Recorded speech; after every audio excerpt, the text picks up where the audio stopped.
조갑제 TV 시청자 여러분 안녕하십니까? 2023년 9월 1일 밤 9시 23분입니다. 오늘 오전에 서울중앙지검 반부패 수사 3부는 신학님, 이 이름을 좀 기억해 주십시오. 신학님 전 언론노조위원장의 주거지 등에 검사와 수사관들을 보내 압수수색을 진행 중이라고 발표를 했습니다. 언론노조위원장이면은 상당히 언론계에 영향력이 큰 사람입니다. 그런데 이 신학님이란 사람은 화천대유 대주주 김만배 씨와 윤석열 대통령의 부산저축은행 수사 무마와 관련한 허위 인터뷰를 진행하고 그걸 보도해주는 대가로 1억 5천여만 원을 받은 혐의를 받고 압수수색이 진행된 겁니다. 이 사람이 기자 출신인데 어마어마합니다. 보통 기자들이 돈을 받아도 1억 5천만 원, 그것도 거짓말 인터뷰 했다고 해가지고 1억 5천만 원을 김만배로부터 받았다는 혐의니까 경천동지할 사건입니다. 사실 언론계에는. 그걸 조금 더 들여다보면 이거 1억 5천여만 원이 어떻게 나왔느냐 하면 이렇습니다. 인터넷 매체 뉴스타파는 작년, 그러니까 투표 사흘 전인, 작년입니다. 대통령 선거 투표 사흘 전인 3월 6일 이 신학님 씨가 그보다 한 5개월 앞서는, 그러니까 2021년 9월에 김만배 씨를 인터뷰한 1시간 12분가량의 녹음 파일을 공개를 한 바가 있습니다. 그런데 이 녹음 파일의 주장이 나중에 허위로 밝혀졌습니다. 이 인터뷰는 어떻게 진행되었느냐 하면 돈 많은 김만배가 전 언론노조위원장을 지낸 전 언론노조위원장이죠. 이 신학님 씨를 만나서 이런 이야기를 한 겁니다. 뭐라고 했느냐? 2011년 부산저축은행 사건 때 자신에 대한 수사를 무마해달라고 찾아온 조우형 씨에게 김만배가 당시 대검 중수 이과장이었던 윤석열과 대검 중수부장 출신 박영수 변호인을 잘 안다면서 박영수 변호인을 조시 변호인으로 소개해 주었다고 김만배가 말했습니다. 그러면서 조우형이 대검 중수부에서 윤석열을 만났다면서 윤석열이가 내가 조우형이냐 이러면서 그 옆에 검사가 커피를 타주더니 몇 가지 질문만 하고 보내주더라. 그래서 사건이 없어졌다 라고 김만배가 신학님이라는 사람한테 말했다는 겁니다. 이게 한 5개월 지나서 그것도 투표 사흘 전에 뉴스타파에서 그 인터뷰 내용이 공개가 되었으니까 이걸 거짓말이라고 해도 그걸 증명할 방법이 없는 상태에서 사람들은 투표장으로 나갔다는 이야기죠. 이것 때문에 윤석열 표가 얼마나 날아갔는지는 나중에 추후 계산이 좀 필요한 부분입니다.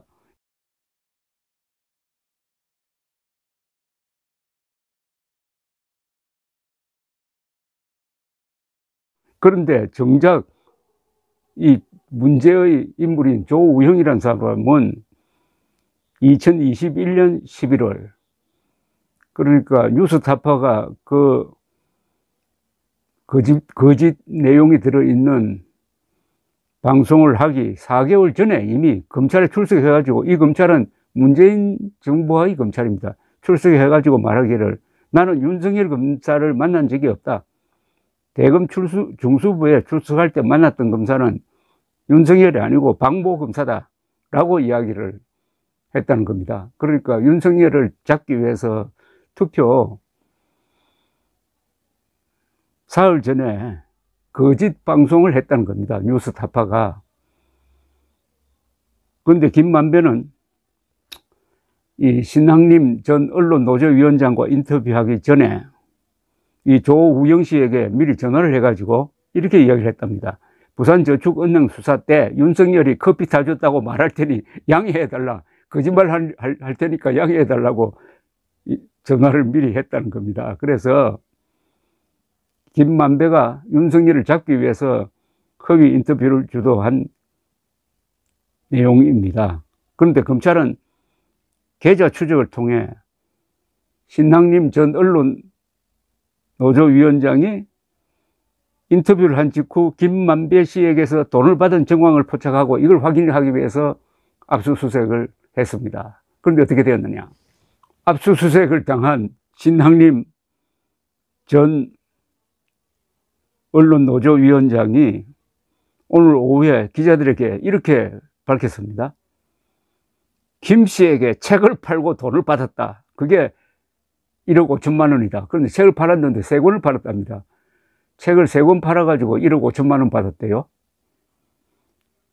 신학림 씨는 검찰 압수수색이 끝난 오늘 오후 경기 고양시 집에서 취재진과 만나서 이런 이야기를 했습니다. 부가세 1,500만 원을 포함해 총 1억 6,500만 원의 책 3권을 김 씨에게 팔았다. 이거 앞으로 기네스 북에 오르겠습니다. 책 한 권당 5천만 원씩 해가지고 팔아가지고 1억 6,500만 원을 김만배로부터 받았답니다. 집 한 책 값에 해당하는 책값이 되겠습니다. 이 신학림 씨는 한국일보 기자 출신인데 김만배와 선후배 사이라고 하네요. 이 신학림 씨는 문제가 된 김만배와의 인터뷰를 뉴스타파에 재직 중이던, 그때 신학림은 뉴스타파에 재직 중이었답니다. 재직 중이던 2021년 9월 15일 진행을 했고 방송은 투표 직전에 했습니다. 신학림 씨는 20년 가까이 김만배 씨를 못 만났지만 신뢰하고 따르는 후배이기 때문에 김만배 씨가 앉자마자 노트에 글을 써가면서 대장동 특혜 의혹을 설명했다고 했습니다. 인터뷰가 거짓인지 아닌지는 판단할 수 없었다면서 뉴스타파가 요구하는 대로 자료와 정보를 제공한 것일 뿐이라고 했습니다. 이런 사람이 기자 출신이고 언론노조위원장 출신이니까 한국의 언론계와 기자들 사회에 얼마나 큰 부패가 진행되고 있는지 아마 여러분들 끔찍하지 않습니까? 인터뷰를 해놓고 거짓인지 아닌지는 판단할 수 없었다고 했습니다. 그럼 그 인터뷰는 절대 방송하면 안 되죠. 아니, 기자라는 직업은 거짓말과 사실을 분간해내는 전문가인데 거짓말인지 진짜인지 모르겠다고 해놓고 그 뒤에 또 이런 설명을 합니다. 제가 아는 김만배는 저를 신뢰하고 따랐기 때문에 사실대로 이야기했을 것으로 생각했다. 뭐 이런 뜻이네요. 아니, 자기를 따르면 그 사람 말은 무조건 믿습니까? 이게 기자입니까? 이런 사람이 언론 노조위원장을 했다라 이겁니다. 그러니까 여러분, 한국 언론 잘 가려서 봐야 합니다. MBC, KBS는 무조건 믿지 않아야 합니다. 그리고 뉴스타파도 마찬가지죠. 이 신학림 씨는 또 이런 주장을 했습니다. 돈을 받은 그 1억 5천만 원의 성격에 대해서 책값이라고 주장을 했어요. 인터뷰를 마친 김만배 씨가 근황을 물어 책을 썼다고 했고, 그러자 김만배 씨가 자신이 책을 사겠다며 3권의 책을 1억 5천만 원에 사줬다는 겁니다. 신 씨가 팔았다는 책은 2020년에 발간된 대한민국을 지배하는 혼맥 지도라는 책입니다. 언론과 재벌과 정치권의 혼맥이 대한민국을 좌우한다는 내용이라고 하네요. 신학림 씨는 김만배가 선지급금으로 300만 원을 준 뒤 책을 가져갔고 이후 책을 보고는 어마어마한 책이다라면서 몇 시간 뒤에 부가가치세를 더한 나머지 돈을 송금하겠다고 했다고 기자들 앞에서 털어놓았습니다. 신학림 씨는 작년 3월 4일 녹음 파일을 뉴스타파에 넘겼다고 했습니다. 그런데 9월에 취재한 내용을 3월에, 그러니까 투표일 직전에 넘긴 이유가 뭐냐고 물으니까 보도 목적으로 만난 게 아니었고 김 씨는 개인적으로 잘 아는 사람이기 때문에 머릿속에 김 씨로부터 들은 대장동 사건 윤곽과 언론 보도 내용과 비교하면서 가지고 있었다고 했습니다. 서울중앙지검 반부패 수사 3부는 오늘 오전 신 씨 주거지와 서울 종로구 사무실 등 두 곳을 압수수색했습니다. 검찰은 신앙림 씨가 윤 대통령이 검사 시절 대출 브로커 조우영 씨의 검찰 수사를 무마해 줬다는 취지로 김만배 씨의 허위 인터뷰를 하고 그 대가로 1억 5천만 원을 수수한 것으로 이제 증거를 잡았다, 이렇게 자신하는 모양입니다. 언론노조, 한국일보 기자 출신, 김만배도 이 기자 출신입니다. 기자들이 부패하고 있습니다. 그 부패의 뿌리는 좌익 사상입니다. 감사합니다.